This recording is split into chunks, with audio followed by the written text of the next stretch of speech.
Alors, la première des choses, c'est de s'assurer auprès de la ou des caisses dont on dépend, caisses de retraite, de l'âge à partir duquel je vais pouvoir partir.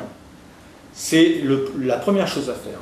Et ensuite, dès lors que ces informations ont été données et qu'on a choisi, donc, on décide de partir, par exemple, le 1er novembre, eh bien là, il faut plusieurs mois avant, je préconiserais plutôt de s'en tenir à au moins 6 mois, faire un certain nombre de démarches. Alors d'une part, auprès de l'employeur, mais également auprès des caisses de retraite. Alors pourquoi j'insiste sur la distinction entre les deux? C'est parce que votre demande auprès de votre employeur n'implique pas une information au service de retraite et une information aux caisses de retraite, une information de votre départ.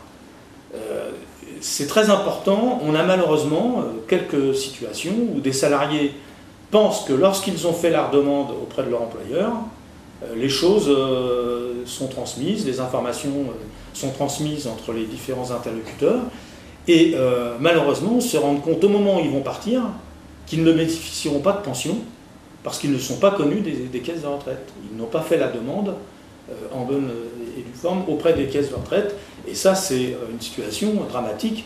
Donc pour éviter cette situation-là, il faut donc faire l'ensemble des démarches. Alors si vous êtes dans le privé, il y a une petite subtilité, c'est que dans le privé, vous avez nécessairement un régime de base, qui peut être soit la CNAV, Caisse nationale d'assurance vieillesse, ou la MSA, pour les ouvriers agricoles par exemple, et vous avez à côté donc ce qu'on appelle les régimes complémentaires. Alors si vous êtes un salarié non cadre, vous serez donc à l'ARCO, et si vous êtes cadre, vous serez à l'ARCO et à la GIRC.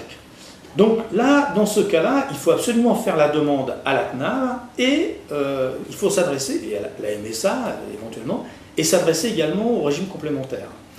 Alors, en principe, les organismes sont tenus de faire ce qu'on appelle un signalement, c'est-à-dire si la CNAV reçoit une demande, elle en informe les régimes complémentaires.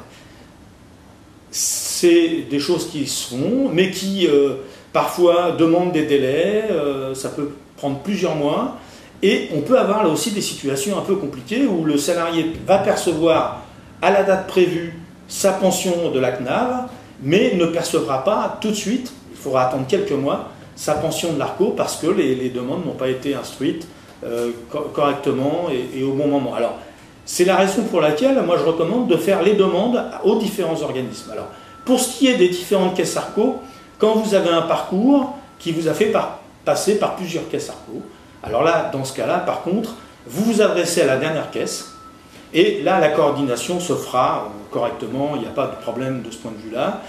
La coordination entre les différentes caisses se fera, ainsi qu'avec les caisses à GIRC si vous êtes cadre.